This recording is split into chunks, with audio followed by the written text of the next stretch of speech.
What connects a record-breaking three-pointer and a heartwarming family reunion? Let's explore Landry Shamet's journey.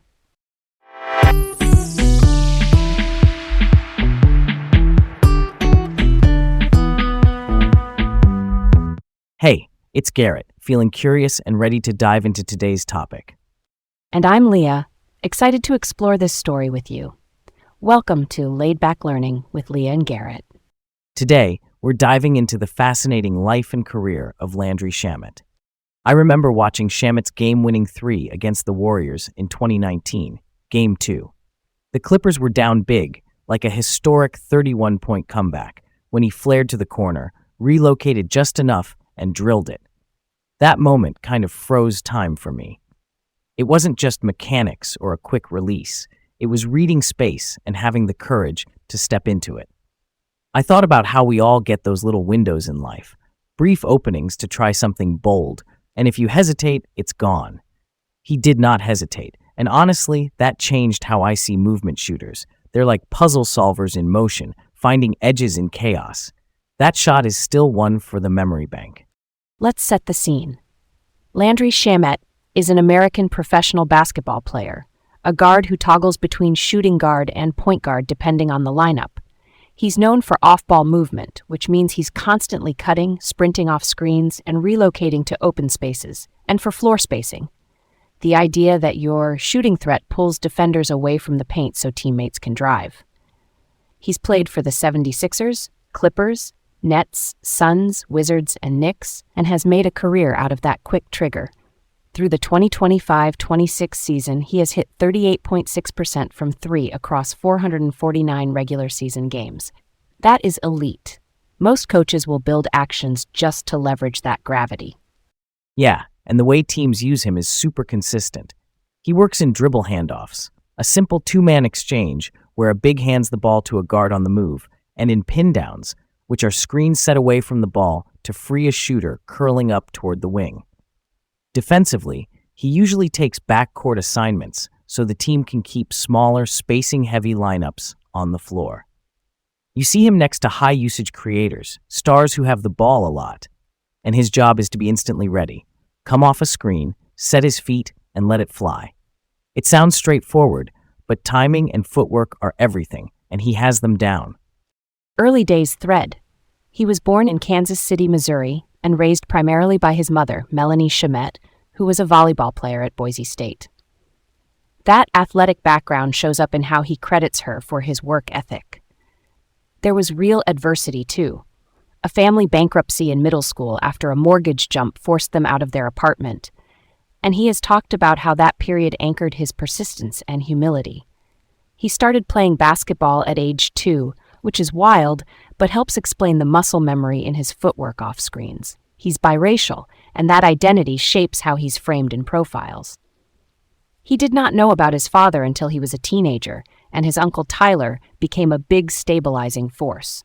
He briefly attended Desboro College, then Park Hill High School in Kansas City under Coach David Garrison. Garrison is the one who really sharpened those fundamentals, shooting and decision-making. That path set him up for Wichita State. That foundation shows up later when the game speeds up. He stays calm. You asked me once why those early life pieces matter on a court. To me, when you have to adapt young, you learn to keep moving through stress. Movement shooters live in controlled chaos. You're sprinting, reading help defenders, slipping past screens. One misstep, and that window is gone. His family story, the bankruptcy and the late connection with his father, is resilience training in a different arena, and you see it translate. Okay, let's move into the rise. Wichita State first.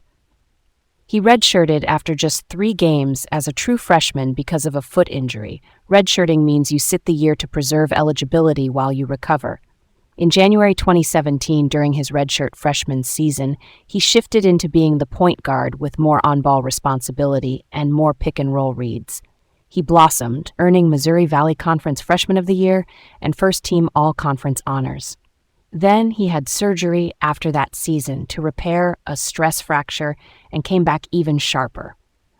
Sophomore year, he jumped to the American Athletic Conference and landed on the preseason Wooden Award watch list. The wooden list is basically a tracker for the best college players, and midseason he remained one of only 2 sophomores in the top 25. Stat-wise, he led the AAC in assists per game, true shooting percentage, and offensive box plus-minus. True shooting blends 2s, 3s, and free throws into one efficiency number, and offensive box plus-minus estimates how many points per 100 possessions you add on offense. He averaged 14.9 points and 5.2 assists, then declared for the 2018 NBA draft. The 76ers picked him 26th, and it's easy to see why. They needed spacing around their stars, and his release is textbook. His NBA start came fast. In the preseason, he hung 18 in a game against Dallas in China. Then in January 2019, he scored 29 and set a 76ers rookie record with 8 threes. Not gonna lie, that's pretty cool. In February 2019, he was traded to the Los Angeles Clippers. Quick note, so we keep the trades clean. Luke Kennard, another movement shooter, joined the Clippers in a separate 3-team deal in 2020. That was not part of Shamet's 2019 trade. With the Clippers, Shamet's first game was a 28-point comeback win over Boston, and 2 months later there was that Warriors playoff game where he hit the game winner to finish a 31-point rally. It was instant clutch resume building. You might ask why Philly moved a hot shooting rookie, roster construction. Contenders juggle cap slots and try to optimize around stars' timelines. Sometimes a player like Shamet is valued both on court and as a movable contract, what front offices call a flexible salary slot. It isn't about him failing, it's about puzzle pieces shifting. The Clippers clearly saw him as a plug-and-play spacer who could decide a playoff game, which he literally did. Middle gives way to the constant motion of his pro journey. In November 2020, he was traded to the Brooklyn Nets in a 3-team deal that later sent Luke Kennard to the Clippers. In January 2021, James Harden, an All-NBA guard, joined the Nets, and Shamet switched his jersey from 13 to 20 because Harden wears 13, a small but memorable moment. In August 2021, he was traded to the Phoenix Suns for Jevon Carter, a defensive-minded guard, and the rights to Day'Ron Sharpe, a young big. By October 2021, Phoenix gave him a 4-year, $43 million rookie-scale extension, a real vote of confidence. Then come the fireworks. In December 2022, he scored 31 and tied the Suns' franchise record with 9 made threes, and on Christmas Day 2022, he matched that 31 in an overtime game against Denver. In May 2023, he dropped 19 in a playoff win versus Denver. In June 2023, Phoenix went all in for Bradley Beal. The Suns sent Chris Paul plus pick swaps and seconds, and Shamet headed to Washington with that package. In July 2024, the Wizards waived him. In September 2024, he signed with the New York Knicks. In October 2024, he dislocated his shoulder in preseason and was waived. He pivoted to the Westchester Knicks in the G League, the NBA's minor league that helps players rehab and get called up, and in December 2024, he re-signed with New York. The Knicks chapter is a bounce back. In 2024-25, he played 50 games, averaging 5.7 points in about 15 minutes, and hit almost 40% from 3. In September 2025, he re-signed for a year, and in November 2025, he set a new career high with 36 points against the Heat. 2 weeks later, he sprained his right shoulder and missed time but returned to contribute. Then in May 2026, in the Eastern Conference Finals against Cleveland, he hit 3 crucial threes late as New York came back from 22 down in Game 1. Through the 2025-26 season, he stood at 449 career regular season games and 38.6% from deep, exactly why teams keep trusting him in tight moments. There is a bigger pattern here. Elite off-ball shooting is both a weapon and I mean a liquid asset in team-building terms. Liquid meaning it can move without breaking your cap structure. Contenders like the 76ers, Clippers, Nets, and Suns keep betting that his movement and gravity will open lanes for their stars. Even on quiet nights, the defender glued to him creates space for someone else. Coaches run those dribble handoffs and pin downs just to bend a defense for a second or two, and that second is everything. Here's a question with some heat on it. Did specializing as a shooting threat limit him from developing into a primary playmaker, the kind of full-time point guard who runs the show? Real talk. He proved at Wichita State he could do it, leading the AAC in assists and efficiency. So part of me wonders if the league context nudged him into a narrower lane. I get that, but I would say specializing actually maximized his value. He stepped onto teams with ball-dominant stars, and his job was to make them better in a low-touch role. That is a scarce skill. He still shows the college point guard reads in quick swing passes and secondary pick and rolls, but if you hand him full-time initiation, you probably lose the thing that makes him elite, the perpetual motion and instant release. Also, fewer on-ball reps can mean fewer turnovers for your team, which coaches love in the playoffs. That is worth a lot. If he had landed with a rebuilding team earlier, he might have built more on-ball volume, more pick-and-roll possessions, more live dribble reads, maybe more free throws, which can boost overall impact. He already had the feel, and those Wichita State years show a balanced profile.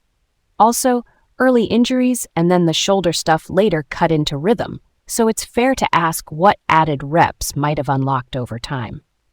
Why assume more on ball equals better, though? Not every player scales that way. Some are more valuable making two defenders panic without touching the ball, and that is exactly what a top movement shooter does. Plus, his career three-point mark near 39% on substantial volume is the definition of bankable. And despite injuries, he keeps delivering in high-leverage spots like those 2026 Conference Finals threes.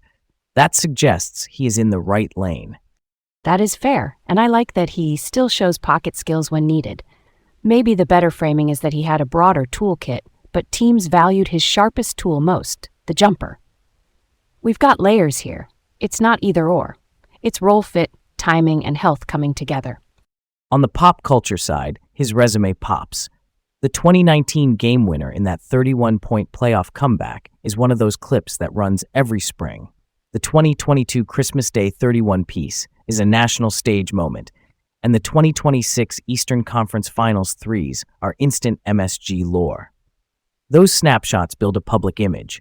The guy who can walk into a big moment and shoot like the gym is empty. And add the human thread. In 2021, he met his father, Ron Davis, who is a former pro, for the first time. That is a deeply personal milestone arriving amid all the trades and new jerseys. It rounds out how people see him, not just as a specialist, but as someone navigating family and change with grace. The jersey number switch for James Harden is a small nod, but it says team first, keep it moving, which fits his whole vibe. What if he never dislocated that shoulder in the 2024 preseason? I think he likely locks a rotation spot from day one with the Knicks. With no G League detour, more early continuity with teammates, and maybe the 36-point outburst arrives even sooner. That kind of stability can influence the next contract and how the staff trusts you in late-game scripts. I could see that. And I will add this twist. Without the G League stretch in Westchester, he might miss a chance to rebuild rhythm in a lower-stakes setting. That stint acted like a runway. He re-signed in December 2024, played 50 games, then exploded for 36 in November 2025. Maybe the alternate timeline gives him a faster start, but you might lose the redemption arc that sharpened his edge. Either way, the resilience shows up. He gets knocked off the track, then jumps back on and hits big shots in May 2026. That hits different. Totally get where you're coming from. The through line is adaptability. Whether it's early family upheaval, the late father connection, or shoulder interruptions, he keeps recalibrating. That is the heartbeat of it. A specialist who still feels like a steady hand when chaos hits. Thanks for joining us on this journey through Landry Shamet's remarkable career. Stay curious, and we will see you next time on Laid Back Learning. And that is where we will leave it for now.